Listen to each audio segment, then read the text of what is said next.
Disjointed इंक्रीमेंटलिज्म। एक इसने work है इसका डेविड ब्रेब्रूक के साथ अ स्ट्रेटजी ऑफ डिसीजन।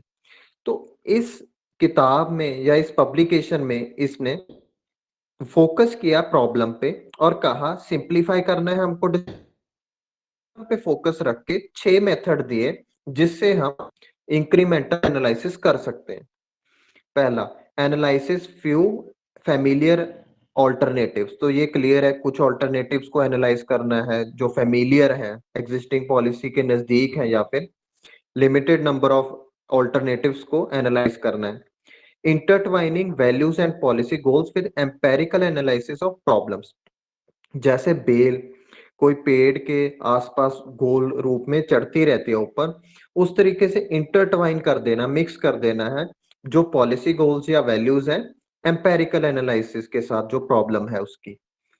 ये क्या कह रहा है कि जो प्रॉब्लम है, जो हमारा गोल है और मीन्स है, उसको मिक्स करना है। ऐसा नहीं पहले हम प्रॉब्लम आइडेंटिफाई करें, फिर जो हमारे गोल्स हैं या कोई मीन्स हम यूज कर रहे हैं उस प्रॉब्लम को सॉल्व करने के लिए, उसके ऑल्टरनेटिव्स निकालें। वो कह रहा है ये दोनों प्रोसेसेस साथ साथ चलेंगे, गोल और प्रॉब्लम पे फोकस साथ साथ चलेगा। फिर वो कह रहा है इल्स पे फोकस करो, मतलब प्रॉब्लम्स पे फोकस करो कि कैसे वो सॉल्व हो सके, उसके सॉल्यूशंस पे फोकस करो, गोल्स पे नहीं। हो सकता है हम गोल अचीव कर लें जो हमने दिया था, पर प्रॉब्लम वही के वही खड़ी रहे। देखो, जैसे वाटर टेबल नीचे जा रहा है, किसी स्टेट में कानून बनाया गया कि रेन वाटर हार्वेस्टिंग स्ट्रक्चर्स खड़े करने हैं, वो स्ट्रक्चर्स हम बना दें, ये गोल था, गोल अचीव हो गया, पर वाटर टेबल फिर भी नीचे जा रहा है, तो गोल तो अचीव हो गया, लेकिन जो प्रॉब्लम थी वो सॉल्व नहीं हुई। तो इस प्रॉब्लम सॉल्व कर रहा है ये डिसजॉइंटेड इंक्रीमेंटलिज्म में एक मेथड से कि प्रॉब्लम पे फोकस करो।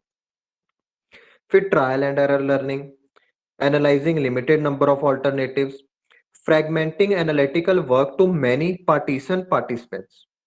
तो इसकी भी बात की जा रही है कि जो हमारे पॉलिटिकल पार्टिसिपेंट्स हैं, bureaucrats, pressure groups, interest groups जो हैं, उनको एनालिटिकल वर्क बांट देना चाहिए फ्रैगमेंट करके, ताकि वो एनालाइज करके इनपुट्स दे सके। जैसे कोई स्पेशलिस्ट ग्रुप है सरकार में, ऑडिटिंग वाला, अकाउंटिंग वाला, वो उसका काम अपना बखूबी निभा सकते हैं, वो अपना इनपुट दे सकते हैं। जो कॉरपोरेट लॉबिस्ट होते हैं या बिजनेस पूछ सकते हैं कि बिजनेस इंप्रूव करने के लिए कौन सी पॉलिसीज चाहिए, तो ये काम हम बांट सकते हैं। फिर डिसजॉइंटेड इंक्रीमेंटलिज्म में क्या कहा कि ये डिसजॉइंटेड इसलिए है क्योंकि कंट्रोल या कोऑर्डिनेशन नहीं है, कोई कंट्रोल या कोऑर्डिनेशन नहीं है। डिफरेंट जो ग्रुप्स हैं वो आके प्रेशर क्रिएट कर रहे हैं सरकार पे भी, सरकार के अपने ग्रुप्स हैं, वो सारे पॉलिटिकल पार्टिसिपेंट्स आपस में रह के डिसजॉइंटेड तरीके से फंक्शन कर रहे हैं। उन्हें कोई स्पेसिफिकली कंट्रोल नहीं कर रहा, कोई कोऑर्डिनेट नहीं कर रहा, अपने आप कोऑर्डिनेशन हो रहा है। तो ये उसकी प्लूरलिस्टिक मॉडल विचारधारा के साथ है, ये मॉडल डिसजॉइंटेड इंक्रीमेंटल एनालिसिस। और ये तब अपनाएंगे जब किसी पॉलिसी का कोई ग्रेट गोल या विजन ना हो, कोई ऐसी पॉलिसी जिसका कोई ज्यादा जरूरी विजन ना हो या ज्यादा रिफॉर्म नहीं चाहिए, वहां पे ये काम आ जाएगा। और इसमें ऑब्जेक्टिव्स भी हम इस तरीके से डिसाइड कर रहे हैं कि एग्जिस्टिंग रिसोर्सेज हो हमारे, उस हिसाब से। जैसे अगर रिसोर्सेज कम है तो हम ऑब्जेक्टिव थोड़े नीचे वाले लेवल पे ले जाएंगे, अगर रिसोर्सेज बहुत ज्यादा है तो हम अच्छे बहुत हाई लॉफ्टी ऑब्जेक्टिव्स पे लेके आएंगे। तो ये दोनों जो एनालिसिस हैं, सिस्टम सिस्टम एनालिसिस किया था हमने, उसमें स्ट्रेटेजिक एनालिसिस और डिसजॉइंटेड इंक्रीमेंटलिज्म, ये दोनों अलग अलग सिचुएशन में काम आ सकती है। तो ऐसा नहीं सेम सिचुएशन में दोनों मॉडल लगेंगे। जैसे जिस डिसजॉइंटेड इंक्रीमेंटलिज्म का तो उसने बता दिया कि जहां पे गोल या विजन नहीं है उस पॉलिसी में हम यूज करें। फिर उसने एक कॉन्सेप्ट दिया पार्टीशन म्यूचुअल एडजस्टमेंट। ये उसका एक और वर्क था, 93 में पब्लिश हुआ, इंटेलिजेंस ऑफ डेमोक्रेसी। इसमें उसने कहा कि डिसीजन मेकिंग जो है वो एक प्रोसेस है जहां पे हम एडजस्टमेंट और कॉम्प्रोमाइज करते हैं, मतलब डिफरेंट एक्टर्स हैं वो कॉम्प्रोमाइज या एडजस्ट होते हैं, इससे एग्रीमेंट आता है और कोऑर्डिनेशन आता है।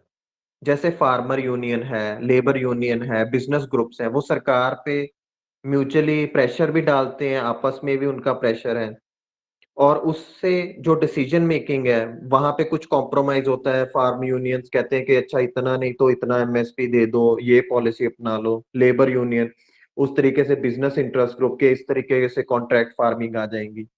तो वहां पे कॉम्प्रोमाइज के जरिए, एडजस्टमेंट के जरिए एग्रीमेंट होता है और कोऑर्डिनेशन ऑटोमेटिकली अचीव होता है। ये डेमोक्रेसी की इंटेलिजेंस है। डिक्टेटरशिप में ऐसा नहीं होगा क्योंकि प्रेशर ग्रुप्स या इंटरेस्ट ग्रुप के पास पावर कम है, क्योंकि पॉलिटिकल राइट्स नहीं है। और ये डेमोक्रेटिक और प्रैक्टिकल ऑल्टरनेटिव है जो पार्टीशन म्यूचुअल एडजस्टमेंट है, जिसकी बात कर रहे हैं हम। किसका? सेंट्रलाइज्ड हायरार्किकल कंट्रोल का। जैसे हायरार्की होती है, कंट्रोल के ऊपर वाला ऑफिसर नीचे वाले ऑफिसर को ऑर्डर दे रहा है, फिर उससे नीचे वाले को। वो कंट्रोल की जरूरत नहीं है, अपने आप पॉलिसी में एडजस्टमेंट होगा, कोऑर्डिनेशन आएगा। इसमें ब्यूरोक्रेट्स आ गए, प्रेशर ग्रुप्स आ गए, इलेक्टेड फंक्शनरीज जो पॉलिटिकल एग्जीक्यूटिव है, या कोई और पार्टिसिपेंट्स है, वो आके इस तरीके की एडजस्टमेंट करते हैं किसी भी पॉलिटिको एडमिनिस्ट्रेटिव सिस्टम की डिसीजन मेकिंग में। फिर 1959 में मैंने बात की, इंक्रीमेंटल डिसीजन मेकिंग मॉडल आया। उसके विचार थोड़े से चेंज होते रहे। बाद में उसने ड्रास्टिक चेंज मांगा कि ड्रास्टिक चेंज होना चाहिए पॉलिसी मेकिंग प्रोसेस में। उसने दो मॉडल भी कंपेयर किए, साइमन का रैशनल मॉडल है और उसका लिंडब्लूम का इंक्रीमेंटल मॉडल है। तो इनमें फर्क क्या है, ये हमें समझने की जरूरत है। साइमन का जो बाउंडेड रैशनैलिटी था, उसमें सोसाइटल वैल्यूज या गोल्स हैं वो पहले आइडेंटिफाई होंगे, फिर ऑल्टरनेटिव्स निकालेंगे, प्रोज एंड कॉन्स, फिर इवेल्युएशन करेंगे उसकी। लेकिन यहाँ पे वैल्यूज और गोल्स और एनालिसिस ये इंटरलिंक्ड है, इंटरट्वाइंड है, ये दोनों चीजें साथ साथ चलेंगी। मतलब हमने गोल या वैल्यूज भी आइडेंटिफाई किए, और जो ऑल्टरनेटिव्स है वो भी साथ साथ ही आइडेंटिफाई कर रहे हैं, या गोल को अचीव करने की कोशिश कर रहे हैं। उसमें ऑल्टरनेटिव्स जो हमारे हैं ऑलरेडी के थोड़े से चेंज हमारी इंक्रीमेंटल पॉलिसी है, क्योंकि वो वाले एनालाइज कर रहे हैं, तो ये साथ साथ चलेंगे। मीन्स एंड एनालिसिस की बात कर रहा है साइमन, लेकिन लिंडब्लूम के कॉन्टेक्स्ट में ये एनालिसिस काफी बार इनअप्रोप्रिएट होगा, क्योंकि मीन्स और एंड्स मिक्स चल रहे हैं या इकट्ठे चल रहे हैं। साइमन ने कहा कि अच्छी पॉलिसी क्या है? जो एग्रीड वैल्यू या गोल अचीव कर दे, वो अच्छी पॉलिसी है। इंक्रीमेंटल मॉडल क्या कहता है कि अच्छी पॉलिसी वो है जो कंसेंसस प्रोड्यूस करे। जैसे फार्म लॉज थे, वो पास किए, अच्छी पॉलिसी लगी सरकार को, लेकिन कंसेंसस नहीं था, वो वापस लेने पड़े, प्रोटेस्ट हुआ, बहुत नुकसान हुआ, जान माल का नुकसान हुआ। तो वो अच्छी पॉलिसी तो नहीं थी। तो वो कह रहे हैं जो एग्जिस्टिंग पॉलिसी है उसमें इंक्रीमेंटल चेंज करेंगे, कंसेंसस आएगा, और इंक्रीमेंटल चेंज भी एडजस्टमेंट से होगा, तो वो अच्छी पॉलिसी है। साइमन का मॉडल कॉम्प्रिहेंसिव है, क्योंकि बहुत सारे कॉम्प्रिहेंसिव के साथ हम कॉम्प्रिहेंसिवनेस के साथ ऑल्टरनेटिव्स इवेल्युएट कर रहे हैं, उसके प्रोज एंड कॉन्स देख रहे हैं। इसलिए थ्योरी पे जो रिलाय कर रहा है, ये काफी हैविली रिलाय कर रहा है ये मॉडल। लेकिन इंक्रीमेंटल मॉडल में हम ज्यादा कॉम्प्रिहेंसिव ने गए नहीं, लिमिटेड एनालिसिस है, इसलिए थ्योरी पे डिपेंडेंस कम है। इसका क्रिटिसिज्म भी किया, तो दो थिंकर्स थे, ड्रॉ और एड्जियोनी। इसने क्रिटिसाइज किया कि ये रियलिस्टिक नहीं है, सेटिस्फैक्टरी नहीं है मॉडल। ड्रॉर ने कहा ये कंजर्वेटिव है, इससे चेंज आएगा ही क्या? मतलब हम पब्लिक पॉलिसी ला रहे हैं सोशल चेंज करने के लिए, तो चेंज ही नहीं आएगा, ये कंजर्वेटिव है, वही पॉलिसी चलती रहेगी। और ये सूटेबल है, स्टेबल है। जैसे डेवलपिंग कंट्रीज हैं, वहां पे ये सूटेबल नहीं है। वहां पे इंक्रीमेंटल का मतलब है कि पॉवर्टी में थोड़ा सा चेंज आएगा, लार्ज पॉवर्टी रहेगी। हेल्थ इंफ्रास्ट्रक्चर में थोड़ा चेंज आएगा, हेल्थ इंफ्रास्ट्रक्चर की हालत खस्ता रहेगी।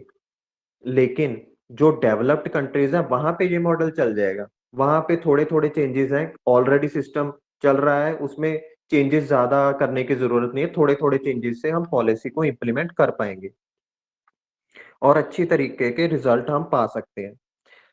फिर है कि difficulty in specifying what an increment is. तो इंक्रीमेंट क्या है? अगर कोई एग्जिस्टिंग पॉलिसी से कोई पॉलिसी 5% डिफरेंट है, वो इंक्रीमेंट है। 10% डिफरेंट है, वो इंक्रीमेंट है। 20 है, 50 है, तो कहाँ पे रेड लाइन है? इंक्रीमेंट क्या है, पता नहीं। और शिफ्ट पॉइंट्स होते हैं पॉलिसी मेकिंग में, कई बार शिफ्ट हो जाते हैं पॉलिसी मेकिंग जो है रेडिकली। जैसे 1990 में इकोनॉमिक रिफॉर्म्स हुए इंडिया में, सोशलिज्म से हम कैपिटलिज्म की ओर थोड़ा ज्यादा बढ़ गए। तो वहां पे जो पॉलिसी मेकिंग है, इंक्रीमेंटलिज्म तो काम नहीं आएगा। या फिर उसको किस तरीके से इंक्रीमेंटल जस्टिफाई करेंगे, ये तो इंक्रीमेंटल पॉलिसी है। तो ये दोनों तरीके से ये गलत हो गया, इंक्रीमेंटल मॉडल यहाँ पे काम नहीं आएगा। फिर कई क्रिटिसिज्म ये कहते हैं कि ये टू क्रूड है कॉम्प्लेक्स पॉलिसी डिसीजन या प्रोसेसेस के लिए, कि एक सिंपल सी बात बता दी कि इंक्रीमेंटल चेंज होगा, इससे कॉम्प्लेक्स पॉलिसी क्वेश्चन सॉल्व कैसे होगा, कि क्या हमने फॉरेन पॉलिसी रखनी है, क्या डिफेंस, क्या इकोनॉमिक पॉलिसी रखनी है। तो आंसर तो वो दे नहीं रहा, कोई सोल्यूशन नहीं है। लेकिन हम ये कहेंगे इसका सिग्निफिकेंस तो है, और ये काफी बार वैलिड भी है। खासकर बजट, जैसे बजट होता है ना, तो उसमें 80-90% जो चीजें होती हैं उनका बस इंक्रीज या डिक्रीज ही होता है बजटिंग में। जैसे मनरेगा है, 35,000 करोड़ स्पेंड किया एक साल में किसी सरकार ने, अगले साल 40,000 करोड़ हो जाएगा, फिर 45,000 करोड़ हो जाएगा। इसी तरीके के एमएसपी है, मिनिमम सपोर्ट प्राइस, तो एक साल में किसी फसल पे 1600 पर क्विंटल मान लीजिए सपोर्ट प्राइस है, अगले साल 1650 हो जाएगा, फिर 1700 हो जाएगा। तो ज्यादा चेंजेस नहीं आ रहे, तो बजटिंग में ये जरूर अप्लाई होता है।